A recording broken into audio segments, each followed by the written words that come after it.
Salawat ke atas Nabi Muhammad sallallahu alaihi wasallam. Sambil menunggu kawan sallallahu alaihi wasallam. 1000 sallallahu alaihi wasallam. InsyaAllah, alhamdulillah, dapat kita 1000 salawat hari ini sebelum mula majlis. Mudah-mudahan majlis kita dirahmati, diberkati oleh Allah. Sekali lagi saya ucapkan Assalamualaikum warahmatullahi wabarakatuh. Apa khabar semua? Alhamdulillah, kita dapat bertemu kembali dalam era nak menuju ke hadrat Allah Subhanahu wa taala. Umur kita memalah diberi sebagai satu hadiah untuk kita gunakannya mendekatkan diri kepada Allah dan menyahut cabaran yang ada dalam dunia ini, menjauhkan diri daripada kemaksiatan dan mendekat diri kita dengan perkara-perkara yang bermanfaat yang mendatangkan keredaan dan kerahmatan Allah Subhanahu wa taala. Sebenarnya kita sudah sampai ke bab kesucian itu dalam muka surat 29 kita sudah syarah insyaallah. Ya. 29 kita sudah syarah alhamdulillah. Juga kita pergi kepada fardu wudu dengan makruh wudu. Ada di muka surat 35 insyaallah ya.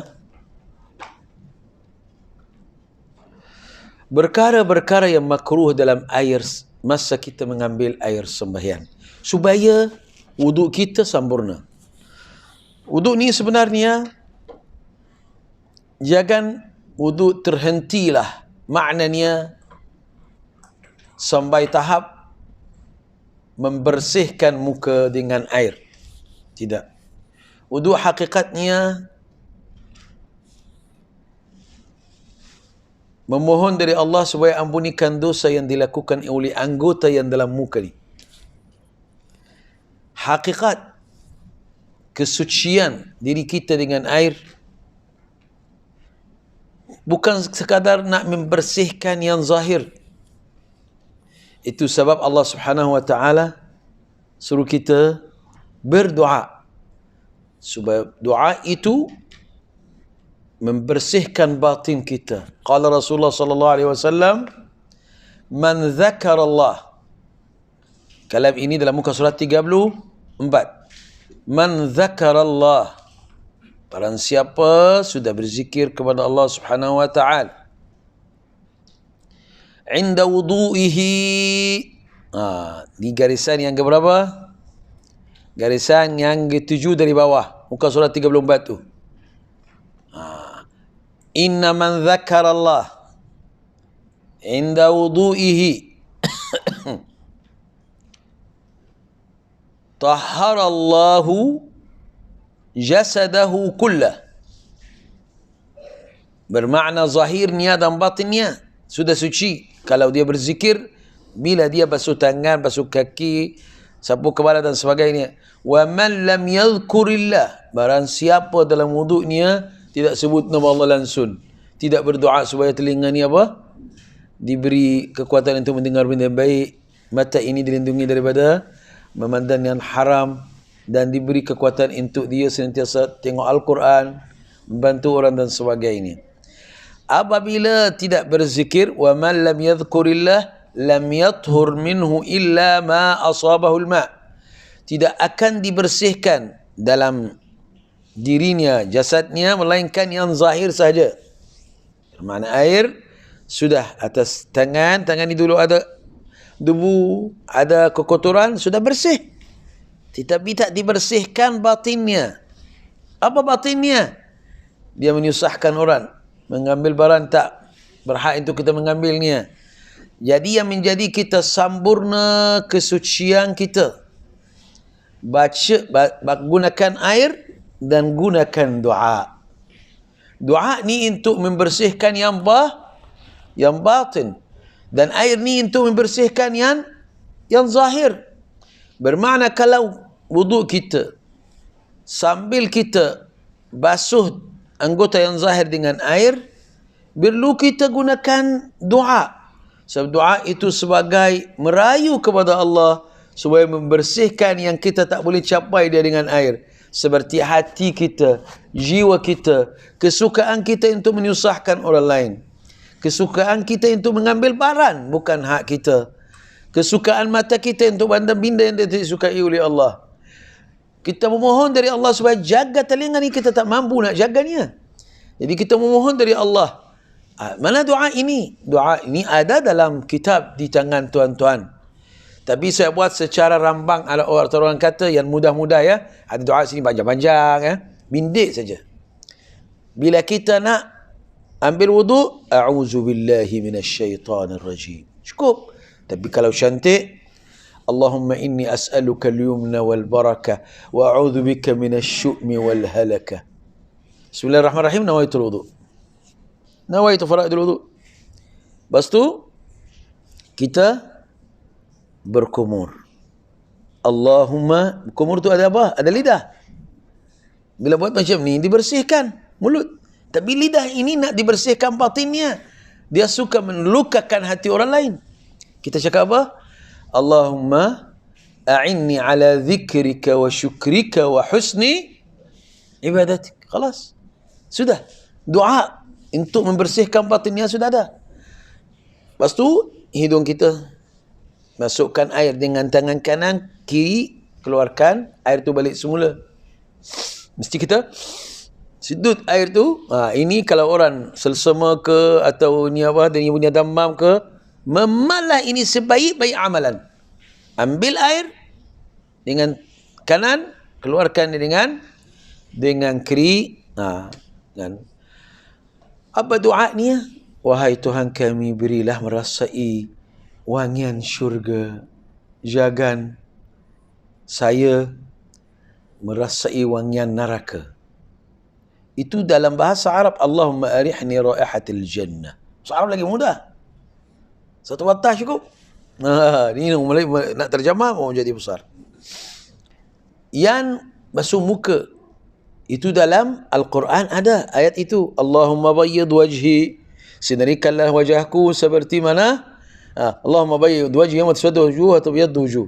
Wahai Tuhan kami, sinarikanlah wajah kami semasa ada wajah yang bersinar dan ada wajah yang gelap. Bila tu? Hari kiamat. Tak tahu bahasa Arab. Allahumma bayyid wajhi, wahai Tuhan kami, sinarikanlah wajah kami. Kalau kita nak basuh tangan kanan, Allahumma a'tini kitabi biyamini wa hasibni hisaban yasira. Berilah buku kami dengan tangan kanan dan jadi hisab saya mudah. Kiri, bila kita basuh tangan kiri, apa kita nak cakap? Allahumma la ta'tini kitabi bishimali wala min wara'i zahri.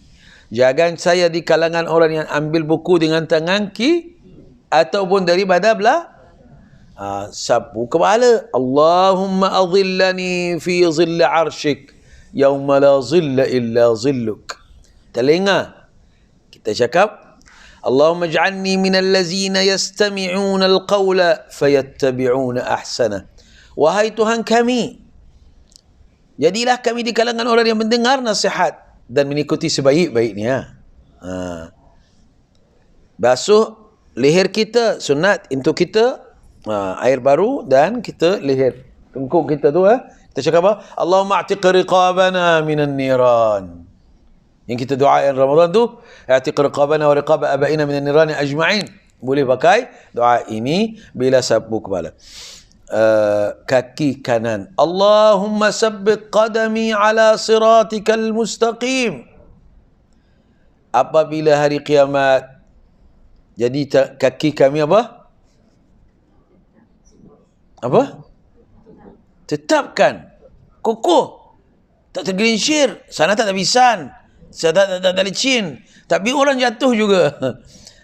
Sebab lebih halus daripada selai rambut, lebih tajam daripada mata pedang. Masya Allah, subhanallah. Nak berjalan ni, Allah akan mudahkan bagi orang yang beramal salih, dan bagi orang yang sebaliknya, dia akan merangkak dan dia sikit jatuh, sikit bangun, sehingga ada yang tercicir atau tergugur jatuh dalam neraka yang dibentangkan sirat itu atas Jahannam. Jadi Jahannam di bawah, sirat ini atasnya. Lentas. Nak pergi syurga, mesti lentas dulu atas neraka. Wa ma minkum illa wariduha. Selamat, alhamdulillah. Tak selamat, inna lillah. Mudah-mudahan kita semua selamat.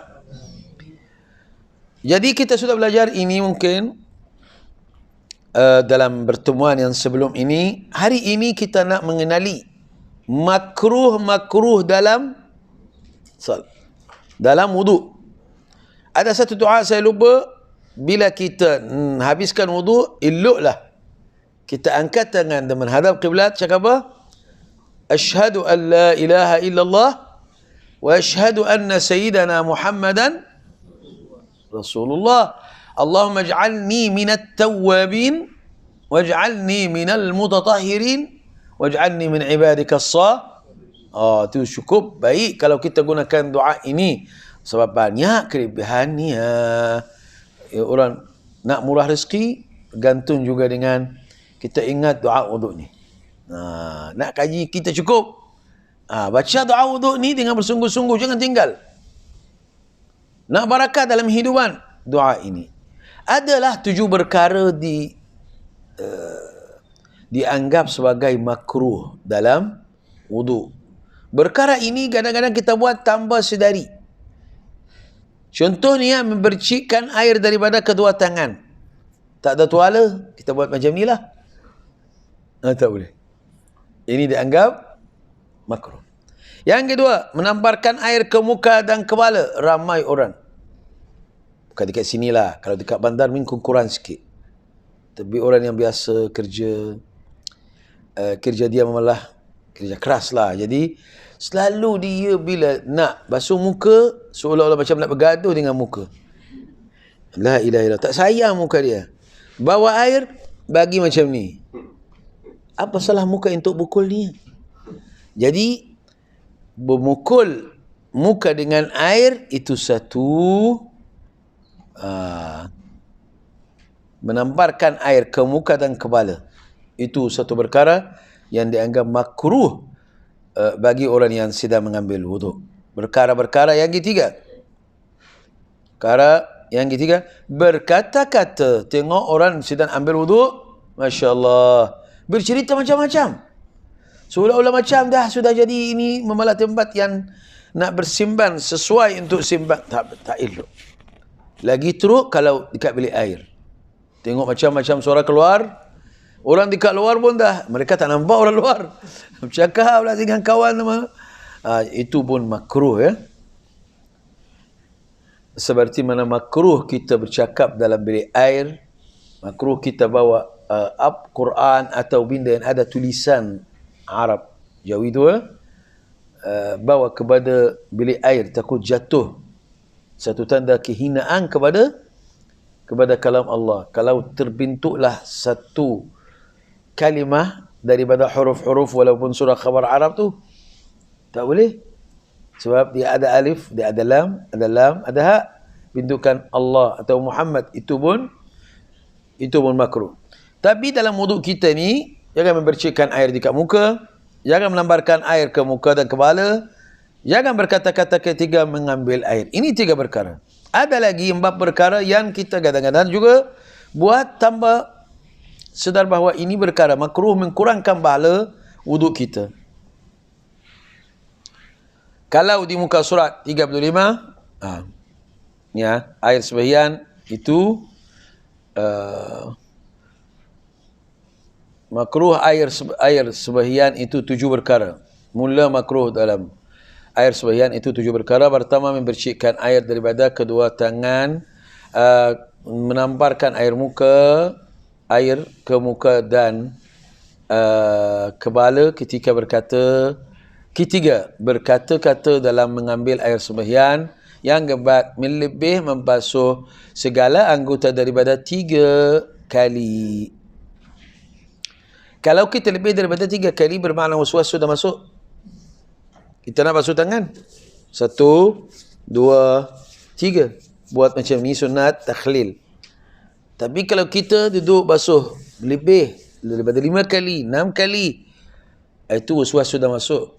Jadi masa itu kita perlu mengetahui kita sudah terperangkap. Ada syaitan sebelah. Kita cakap apa? Bukan syaitan bermakna orang yang sebelah yang mengambil wuduk tu. Jangan cakap sama dia, a'udzubillahi minasyaitanirrajim. Marahlah dia. Sebab dia bukan syaitan, dia saudara kita. Tapi kita perasan bahawa ada satu jin sudah duduk di situ kacau. Kita cakap sama dia, kita sebut namanya. Kita bagi dia tahu, kita tahu nombor IC kamu. Jadi dia pun tak berani nak kacau. Apa nama dia?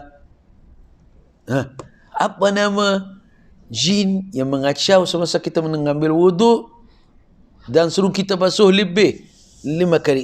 Kotor lagi. Lagi. Kotor lagi. Sedangkan 3 kali memadai. Syaitan itu kalau kita sebut nama dia, caput lari. Khalas. Sebab kita sudah ada ilmu. Alim satu saja lebih ditakuti oleh syaitan daripada 1000 orang beribadah tapi tak ada ilmu. Tengok berbeza? Kita belajar benda kecil saja, satu bab saja. Kita cakap nama dia. Tentu kalau cakap nama dia, dia akan, nampak saya ke? Dia akan terperanjat. Sebab itu diajar oleh Nabi Muhammad. Nama jin yang budak-budak lah, dia tak nak kacau kita dalam perkara kecil ya. Jin yang bos-bos ni tu nak bawa ke karaoke semua tu, itu lain tu. Ada pangkat tu, ada yang kopral kecil lah, tak apa, tak ada hal. Kita cakap sama dia, a'udzubillahi minal walhan. Walhan, dah tahu nama saya, cabut lari. Sebab kita sudah memohon perlindungan oleh Allah daripada syaitan dan kita sebut nama, memanglah dia tak berani nak patah balik. Tapi bila kita tak ada isti'azah dan kita wudu ikut hawa nafsu kita nak bersih sampai kita punya kulit ni sudah la ilaha illallah, duduk lama dekat air. Kecut la haula ramai. Kita kadang-kadang boleh kerana macam kebanyakan orang sini, orang baik, orang waras, orang bandai. Masyarakat dan awam ada di kalangan mereka yang buat demikian. Sampai kulitnya kecut. Sebab syaitan sudah. Dia tak dapat nak masuk. Dia orang baik. Dia tak curi. Dia tak kacau perempuan. Tak kacau lelaki. Dia orang tak ambil barang orang lain. Dia tak tipu. Buat apa? Duduk dekat wuduk ni kacau dia. Tapi bila kita nak elakkan, kita buat apa? A'udzubillahi minal walhan. Terus dia lari. Jangan melebihikan perbasuhan segala anggota daripada 3 kali. Yang kelima, membanyakkan menampahkan air itu lebih daripada hajat. Sebab kerana waswas, juga kerana bagi orang waswas itu syaitan menyukakan dengan mereka itu, dinamakan akan dia walhan. Keenam, memakai air yang tercemur dengan atau tercemarlah dengan apa? Dengan matahari. Dipanggil apa? Air apa? Air musyammas.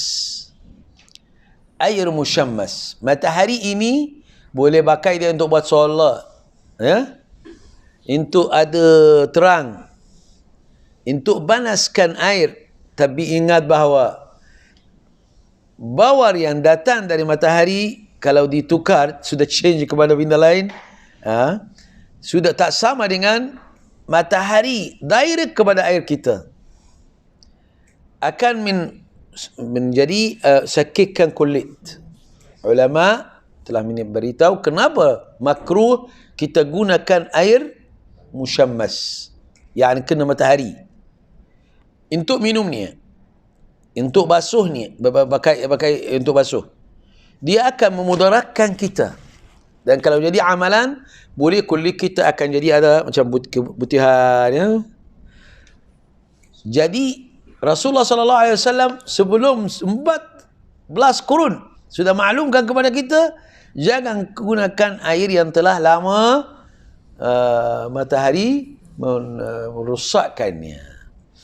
Contohnya, botol ini ada dalam kereta. Kita pun turun, kereta disimpan di tempat panas.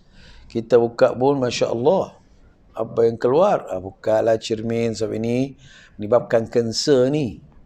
Kalau biasa orang buat macam ni, duduk dalam tempat kereta yang sudah dijemur dekat panas itu, sudah kepanasan tu dah masuk dalam, termasuk airnya, ringan itu ataupun udaranya memudaratkan badan. Jadi yang kita berkaitan sekarang, matahari sudah mempanaskan botol air yang ada dalam kereta. Kalau tak dah darurat, tak payah gunakannya untuk minumlah.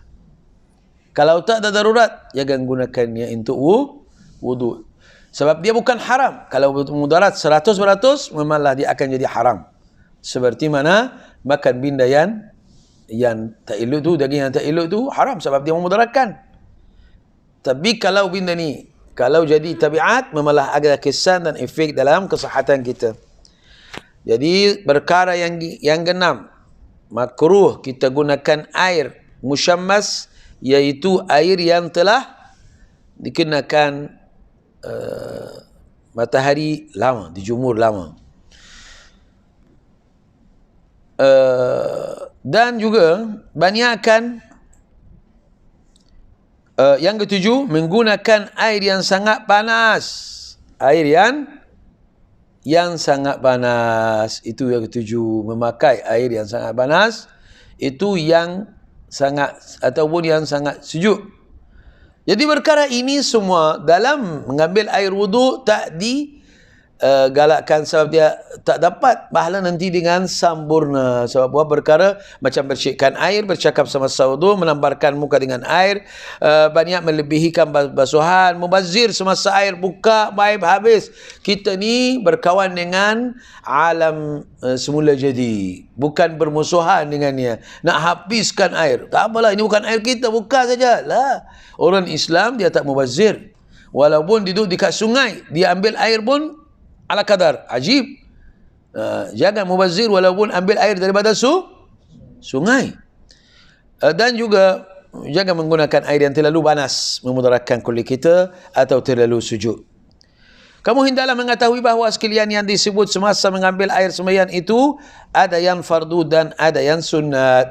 Kita sudah belajar itu. Wudu dengan basuh tangan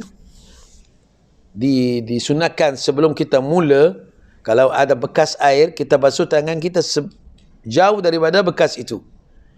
Baru kita nawaitu sunnatul ightiraf, niat untuk mengambil air dari situ. Jadi tangan kita tak jatuh air yang mengkotorkan bekas itu.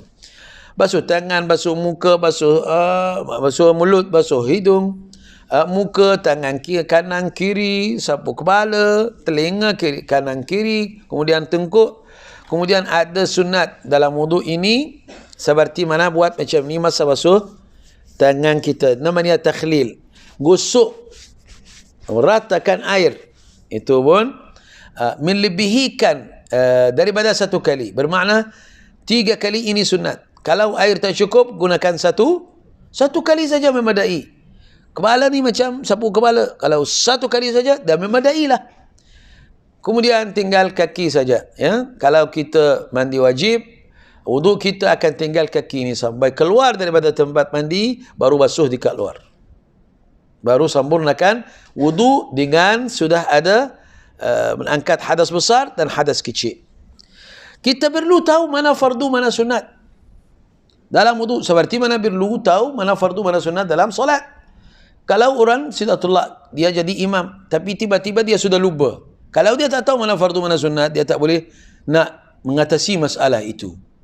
Kalau kita salat zuhur 4 rakaat, imam selepas rakaat kedua sudah naik untuk ambil rakaat yang ketiga. Makmum belakang mengamuk, subhanallah, dia sudah belajar tapi tak belajar habis. Dia belajar apa? Kalau imam sudah lupa, cakap subhanallah. Subhanallah, imam faham mungkin, dia tak mahu nak turun. Makmum subhanallah lah, imam buat tak tahu. Kita fikir imam buat tak tahu lah. Subhanallah tuan imam, la ilaha illallah, batal lah. Sudah.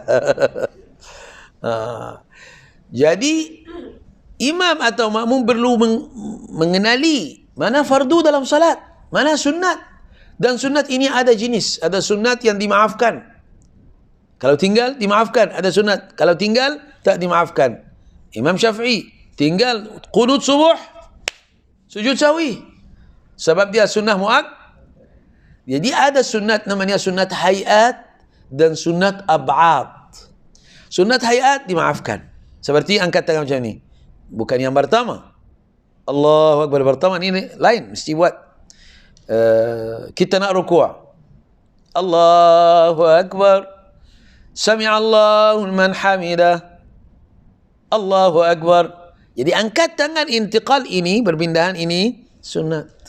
Kalau tinggal letak tangan sini, sanun, lepas. Tak ada apa-apa. Jangan orang solat sebelah kita buat macam ni.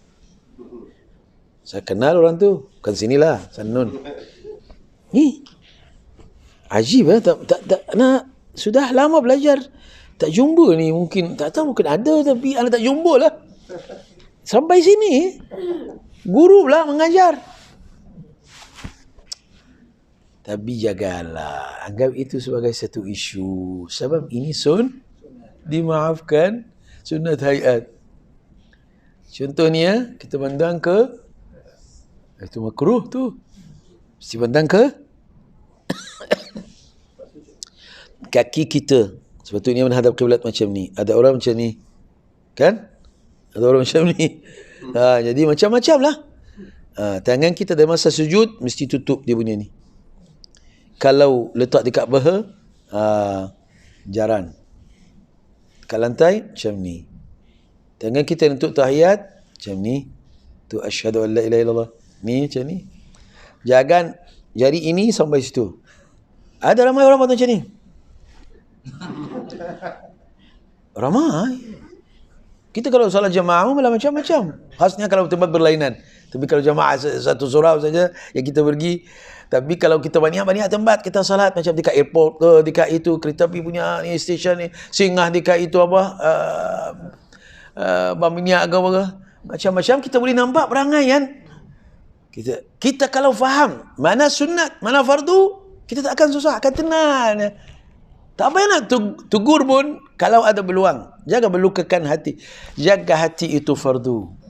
Membatulkan sunat yang kecil ini. Kalau melukakan hati, tak payah. Sebab dia akan mendatangkan mudarat lebih daripada manfaatnya. Jadi kalau kita tahu mana sunat, mana fardu dalam yang tadi, dalam kes tadi, imam sudah bangun untuk rakaat 3. Tahiyat tengah ini sunat ab'ad.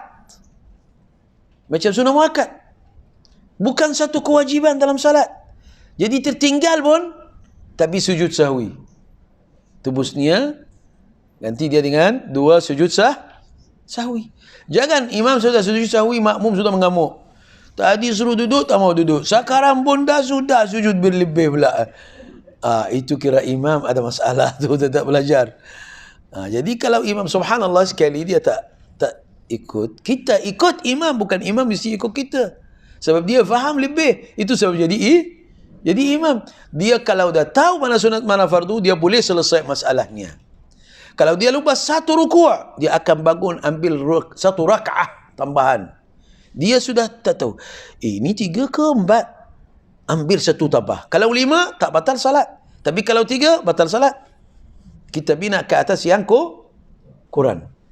Jadi dalam wudu ini pun perlu tahu mana sunat, mana fardu. Kenapa tuan-tuan? Satu syawal air macam ni cukup untuk wudu tak? Cukup tak? Termasuk tentera ke? Orang masuk tentera dia tahu. Ni bukan cukup untuk wudu, untuk mandi dan minum lagi. Dia ada cara dia. Mandi. Kenapa? Pasal kita tahu mana wajib, mana. Jadi kita sekarang kalau tak ada air, melainkan air yang cukup untuk minum kita ambil air untuk wudu, tak payah. Macam ni alas. Macam orang Melayu sini dia mahir dalam hal ini. Dia pusing kan dia. Arab dia saja ni kalas. Kiri, kanan, kiri. Buat muka dulu. Buat tangan kemudian. Sudah. Gunakan air itu untuk minum. Lagi bagus. Jadi sini kita nak bezakan. Mana fardu wudu dan mana sunatnya. Supaya kita pun kalau tak cukup air. Buat fardu saja. Tak apa 3 kali. Buat sekali saja. Tapi jangan air banyak, tapi kita malah sekali saja usah cakap. Satu, itulah menyalahi sunnah Nabi Muhammad. Dan menjadi pahala sudah jadi Quran. Fardu dalam wudu 6 perkara saja. 4 anggota basuh. Tapi dalam wudu semua ada banyak. Tapi dalam fardu hanya 4 basuh muka, basuh tangan, sapu kepala, basuh kaki. Itu saja yang Sekali lagi, basuh muka, tangan, basuh ke sapu. Sapu, jangan. Yang gembat, kaki kita. Daripada lali-lali tu, atas tu, yang ada, dah sudah tahu, melebihikan sikit lagi bagus. Itu semasa tak ada air, atau kita ada keuzuran, atau kita sudah sakit, tak ada masalah.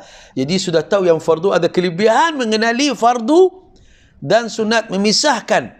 Basuh tangan, berkumur, hidung, buat 3 kali. Basuh telinga dengan tengkuk, itu semua sunat. Tinggal ada batal ke? Tapi mesti ada alasan yang munasabah lah. Macam orang nak kahwin 2, sahaja-sahaja ya. Mana boleh.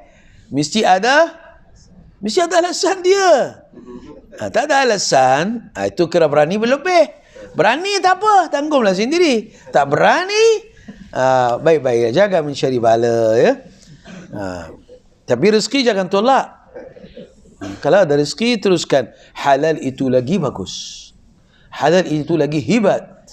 Saya bagi nasihat kepada satu anak saya dekat SPM. Kalau kamu dah besar dan nak kahwin, jangan buat maksiat. Kahwin, tak cukup 1, ambil 2. Sekarang 15 anak. Ustaz sudah suruh saya kahwin. Tapi kamu dah dipelihara iman kamu kan. Sudah. Kamu dah nasihat banyak, itu saja yang kau pakai. Mudah-mudahan dia ustaz lah. Mudah-mudahan Allah bagi dia murah rezeki insya-Allah. 15 anak, kalah guru dia. Masya Allah. Juga fardu dalam wudu, kita cakap 6. Ini 4 anggota. Yang mana lagi? Niat. Tak cakap, tapi ada niat. Nawaitu fardal wudu. Itu cakapan. Atau nawaitu istibahatis salah. Nawaitu raf'il hadasil asghar. Banyak dia punya sirah atau lafaz, tapi maksudnya saya nak mula wudu, fardu wudu. Walaupun kita mula dengan tangan ni bukan fardu, tapi kita bawa niat itu sampai basuh muka baru bukan sampai muka baru kita cakap nawaitu faradul wudu. Tak, dari awal. Dan kita tadi sebelum ada jemaah sampai, kita ceritakan bahawa ada doa-doa yang boleh menjadi wudu. Ini membersihkan zahir dan batin. Oleh kerana wudu dengan air membersihkan zahir sahaja, tetapi kita perlu bersihkan batin kita. Suci batin kita tak mampu. Cuma ada nak jumpa siapa? Nak cakap apa? Nak buat apa? Nak letak sirap dekat itu air, itu bayar dia. Habis tak jadi. Dia mesti tak ada warna, tak ada wangi apa? Tak ada bau, tak ada rasa. Jadi kalau ada apa-apa, jadi macam mana nak bersihkan jiwa itu? Nak campur apa dengan air supaya bersihkan luar dan dalam? Doa untuk bersihkan dalaman. Jadi kita sebelum nak mula, a'udzubillahi minasyaitonirrajim. Allahumma inni as'aluka al-yumna wal barakah wa a'udzubika minasy-syu'mi wal halakah. Rabbi a'udzubika min hamazati syaitin wa a'udzubika rabbi yahdurun. Banyaklah doa ustaz, tak hafallah semua tu. A'udzubillahi minasyaitonir. Bismillahirrahmanirrahim. Nawaitu faradul wudu. Tak tahu Arab, cakap Melayu. Sebab wudu ini tak wajib, itu cakap Arab. Tapi dalam salat wajib. Kecuali Imam Abu Hanifah katakan kalau kita baru masuk Islam atau ada saudara baru masuk Islam, kita tak wajibkan baginya selagi mana dia tak tahu. Dia mesti belajar, tapi usah belajar. Jangan gunakan bahasa dia sampai bila-bila. Allah Maha Besar. Ataupun nyahawahawa itu. Ciyawo itu. Itu boleh pakai bahasa dia selagi mana dia tak tahu. Oleh kerana dia baru masuk Islam, janji dia sudah mula, tak sah salatnya. Kalau dia tak berusaha dan sudah mula kelas nak belajari baca Fatihah dalam bahasa, semua imam yang lain katakan tak boleh, mesti bahasa Arab. Jangan orang sebelah kita, God is bigger. Allahu Akbar. Allah Maha Besar. Mana boleh? Tak boleh. Dalam solat mesti dalam bahasa. Sampai ada imam yang ketat sangat. Khutbatul Jumaat yang tak dengar tu, yang kita dengar ni selalu tu, tak sah kalau tak dalam bahasa Arab. Tapi jangan pakai mazhab ni dalam, tengok masjid India di satu Malaysia, baca apa? Abu Hanifah. Tak sah bagi mereka. Tak sah. Cakap sikit bahasa lain boleh, tapi mesti dalam bahasa Arab. Solat pun dalam bahasa Arab, tapi wuduk mesti bahasa Arab. Mesti bahasa Arab. Doa ni mesti bahasa Arab. Tapi kalau bahasa Arab baguslah. Tapi kalau tak dapat, janganlah tinggal semua. Man la yudrak kulluh la yutrak. Man la yudrak kulluh la yutrak kulluh. Bermakna bila kita tak mampu nak buat semua, jangan tinggal semua. Buat yang semampu kita. Okey. Niat dengan satu benda lagi. Apa dia? Niat dengan tertib. Itu dah belajar lama. Tertib. Apa maksud tertib ini? Kadang-kadang kita buka pintu untuk orang tetamu. Kutuk pintu kuat. Kita sedang wudu. Pergi buat mana-mana amalan. Nak tutup dapur ke apa-apa ke. Kita putus. Kalau anggota kering, ulang balik semula. Tapi kalau tak kering, macam tawaf. Sudah batal wudu tinggal tawaf, pergi ambil wudu, sambung dari situ juga. Jadi bila kita terputus wudu sehingga kering anggota daripada air, ulang balik semula. Kalau tak ada masa yang jarak yang jauh, boleh sambung. Tapi ingat, jangan mendahulukan yang datang kemudian. Jangan basuh muka, jangan basuh kaki sebelum muka. Janganlah rukuk, janganlah sujud sebelum rukuk. Jadi tertib ini dalam haji pun, dalam haji, dalam wudu, dalam salat, dia tertib ini perlu ada jaga. Dan tempat niat ialah disertakan ketika permulaan membasuh muka seperti yang telah disebutkan sebelum ini. Itu mengikut mazhabnya, mengikut pendapatnya. Tapi kita mengambil niat bila nak mula wudu. Okey.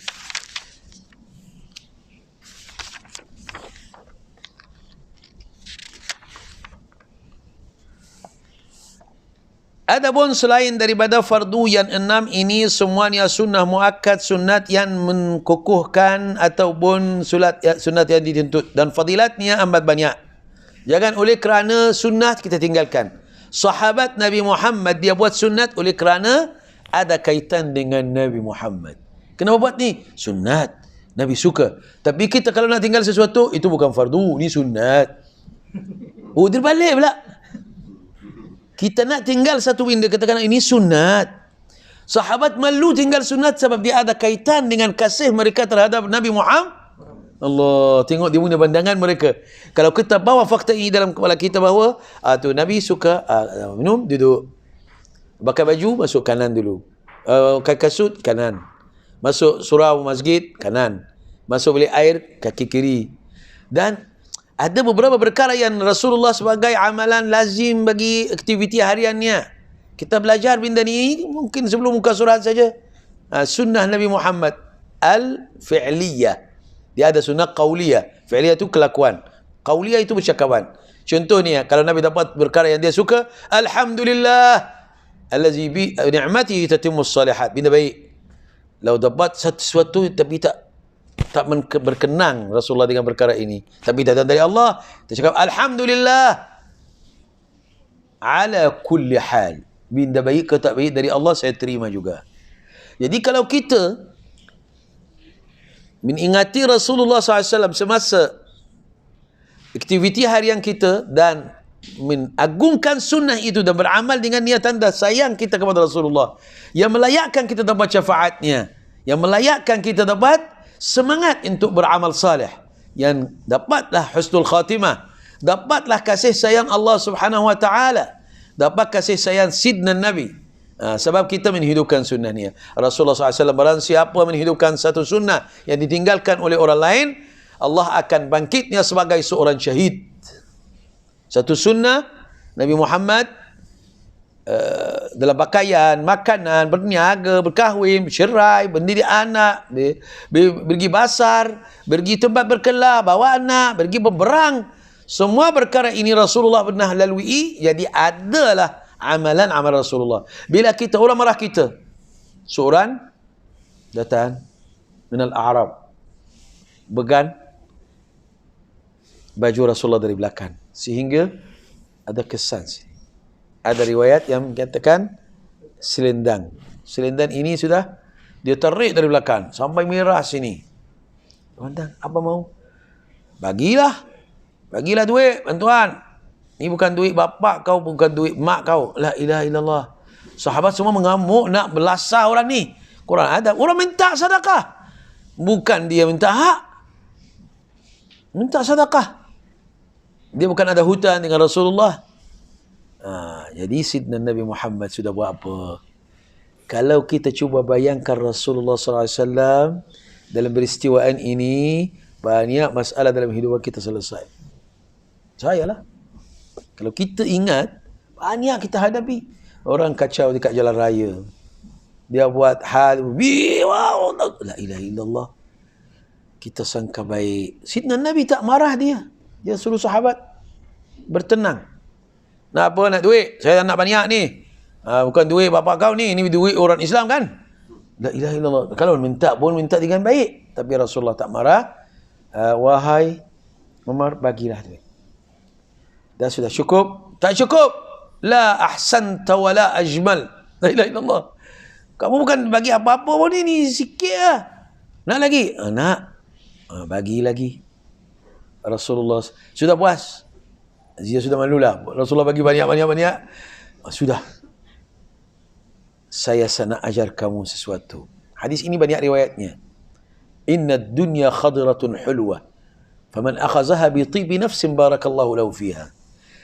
Dunia ini banyak nikmat dalamnya. Kalau kamu mahu pun, ambil dengan rasa ada cukup, rasa qana'ah. Allah akan berkati. Kalau anda rida dengan tak ada tamak sangat. Dan sebaliknya akan berlaku. Ambil banyak-banyak, akan hilang barakah. Sebab kamu dengan keadaan, ambil dalam keadaan tamak. Dan ada riwayat hadis lain, Rasulullah beritahu, pergi kamu kalau puas hati sekarang, sahabatku sudah tak puas hati dengan kata kamu tadi. Mereka memalah, geram dengan anda. Batah balik kepada mereka, cakap seperti mana kamu cakap sekarang. Sebab dia cakap last, saya puas hati, saya rida, terima kasih banyak, sudah bantu saya. Cakap-cakapan ini depan sahabat. Kalau kita mana peristiwaan dalam hidupan kita ini, ingat peristiwaan Rasulullah SAW. Orang marah kita nak balas. Macam mana Rasulullah SAW buat? Kalau kita buat macam Rasulullah, boleh jumpa mimpi Nabi Muhammad. Betul? Kalau hidupkan sunnah macam ni, oh ya Allah, kalau Rasulullah tak marah, hari itu orang marah dia macam mana? Ini orang marah sekitar ni. Astaghfirullah. Tak apalah. Ambil hadiah ni. Cukup apa? Tak cukup. Bukan kau punya. Ambil lagi boleh ya? Itu. Sakit hati kan? Ambil lagi. Cukup ke? Cukuplah. Kalau macam ni baik. Masya Allah. Jadi bila kita betul-betul nak hidupkan sunnah Nabi Muhammad sallallahu alaihi wasallam, dan itu tanda kita dalam memori kita ada peristiwaan ini yang perlu kita belajar, perlu kita baca kitab tentang Rasulullah SAW, sirahnya, syama'ilnya, magazinya, sunnah fi'liyah, qawliyah, taqririyah, amalan sahabat yang menganggap sunnah yang hidup sama Rasulullah SAW, sebab mereka buat itu berdasarkan mereka nampak sidna Nabi SAW buat. Jadi kalau sahabat nak basuh muka, basuh berapa kali? 3 kali ke 1 kali? Kalau kita nak basuh muka, berapa kali? Kalau satu sah ke tak sah? Tapi kita buat 3 kali, tanda kasih kita kepada Rasulullah. Kalau buat sekali, malu tak? Sebab air banyak. Itu kalau dekat padang pasir ke, boleh kata. Mudah-mudahan kita sudah memahami wudu dengan sebenarnya. Sebab wudu bukan main air. Wudu satu amalan yang memanggil jiwa kita untuk bercakap, wahai Tuhan kami yang menciptakan kami daripada air. Tak ada kuasa, berilah kuasa untuk menjadi hamba yang mentaati kepadamu. Sebab asal kejadian kita air. Kalau air tak ada, gunakan apa? Debu. Ada gunakan unsur lain? Tak. Sampai debu saja. Unsur kita 4, iaitu air, debu, tanah tu, api dengan Jangan tak ada air, tak ada debu, gunakan api. Itu tak. Sampai situ saja. Tapi kenapa debu? Pasal Allah Subhanahu Wa Taala nak ingatkan kita bahawa wudu ini nak memberi diri kamu kesegaran, bahawa kamu tidak ada kuasa. Allah cipta kamu daripada tidak ada. Daripada tanah, daripada air yang tidak berkuasa. Dan Allah letak kuasa di tangan, di mata, di telinga. Mudah-mudahan Allah Subhanahu Wa Taala menghidupkan hati kita semasa mengambil wudu, memohon dari Allah Subhanahu Wa Taala mengampunikan dosa yang dilakukan oleh tangan, mengampunikan dosa yang dilakukan oleh hidung, lidah, telinga, mata, kaki kita, kepala kita, fikiran kita. Itu sebab Rasulullah telah bersabda, ada orang bila wudu dengan betul, akan dosanya gugur daripada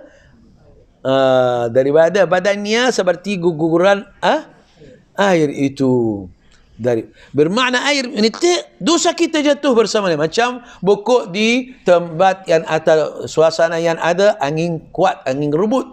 Bila pokok kena angin, dia akan menjatuhkan daun-daunnya. Itulah dosa orang mukmin apabila dia betul-betul memahami hakikat wudu, nak kembali kepada fitrah, kepada kami tak ada kuasa, kami tidak ada dulu, tak wujud, Allah yang menwujud kami. Mudah-mudahan Allah Subhanahu Wa Taala menjadi majlis kita ini diterima oleh Allah Subhanahu Wa Taala dan menjadi bekalan untuk akhirat. Bismillahirrahmanirrahim. Alhamdulillahirabbil alamin wassalatu wassalamu ala habibir alamin. Allahumma ighfir lana warhamna wa'afina wa'fu 'anna la ta'atika a'ina wa min syarril khalqi salimna rabbil alamin. Subhana rabbika rabbil izzati amma yasifun wa salamun 'alal mursalin walhamdulillahi rabbil alamin. Taqabbalallah.